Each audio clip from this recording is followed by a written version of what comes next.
Mike Callahan back again with another installment of V3 updates for Service Autopilot. So we're breaking down all the new features of Service Autopilot, and one of the last things we have left to actually go over is installment contracts or contracts themselves. So they are going to shift from contracts into the V3 version, and we're going to show you how to actually convert those V2 contracts into the installment contracts in V3.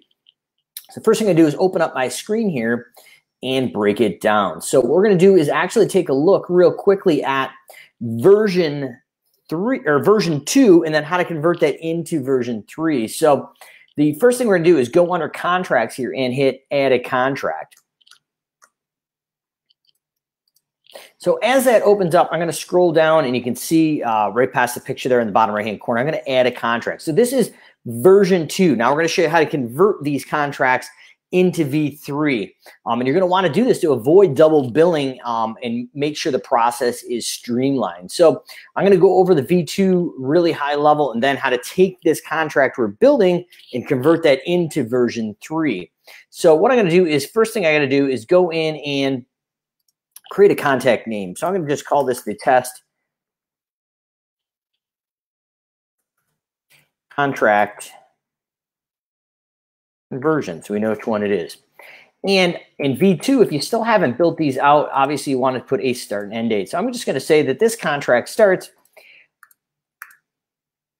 February 1st and runs all the way through November 30th. And the line item is what actually ends up on the invoice description. So these are the invoice line items. So I'm just going to put test invoice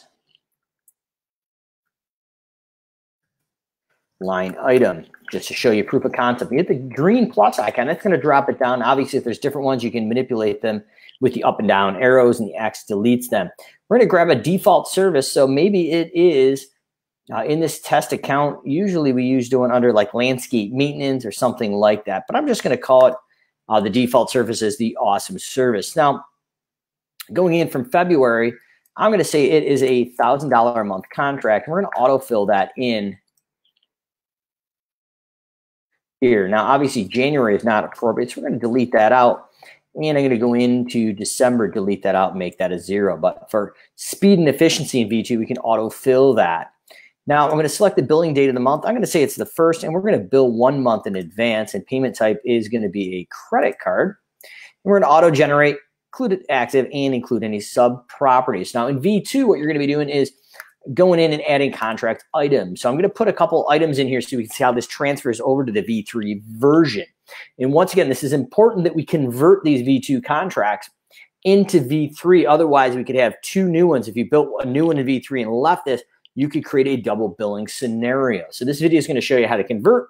Subsequent videos are going to show you how to actually build up brand new ones in V3. But I thought this was most important before we dove into actually how to build them. We better convert them so we don't double bill. So comments and questions, feel free to drop them live here or in the recorded version. But we're going to go in and put in lawn care maintenance here. And I'm going to say it's in here. And we can do quantity and visits. So now the overages will transfer over in V3 for what we've seen, but if they need to be updated, they need to be updated in V3. For this example, I'm not going to have any quantity or overages. And I'm going to add one more service here, and let's call it shrub pruning. Probably have that in this instance. So we've got lawn care maintenance and shrub pruning, and that's going to account for $1,000 a month contract billing the 1st of the month, and we're going to bill 1 day in advance or 1 month in advance. So we can do our overages here, but in this example, I'm not going to. But if you do, they should transfer right over to V3.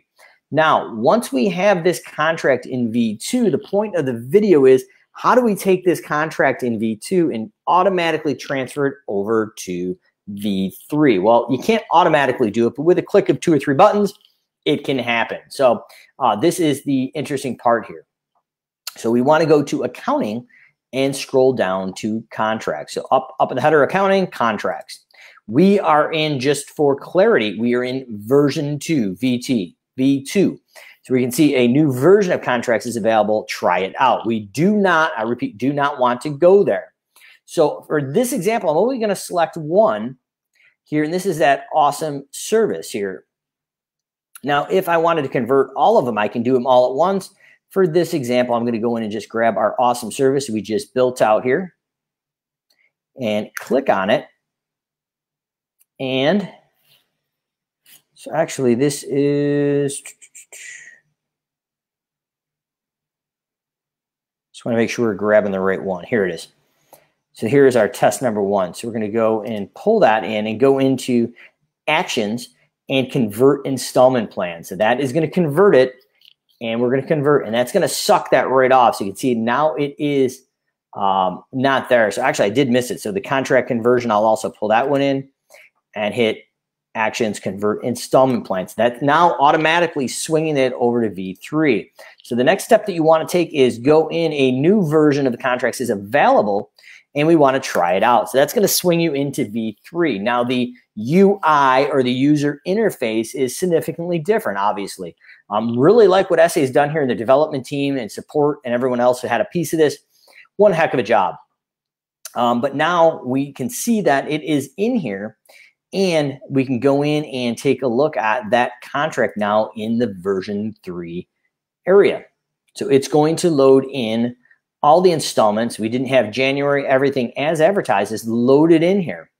Now, I'm not going to go in this video how to build this out, but that's how we convert them. But under advanced actions, we can go in and take a look at job notes, attachments, and view history here. So that will allow us to go in, and we can also go in and edit it. And that's going to give you some granularity. So start and end date, bill in advance. So everything is pretty similar. It just looks a little bit cleaner. And we've got the whole annual value. So what is going to change in the next video when we talk about this is we can go in and add more granularity around these services. And there's additional advanced options here as well. But that is the process to take a V2 contract and convert it into now an installment plan in V3. So next video that we're going to be putting out is how to actually create the installment plan in V3 if you don't have a contract in V2. So once again, Service Autopilot's here as a certified advisor to help you navigate the conversion from V2 to V3. So we'll see you again on the next V3 video.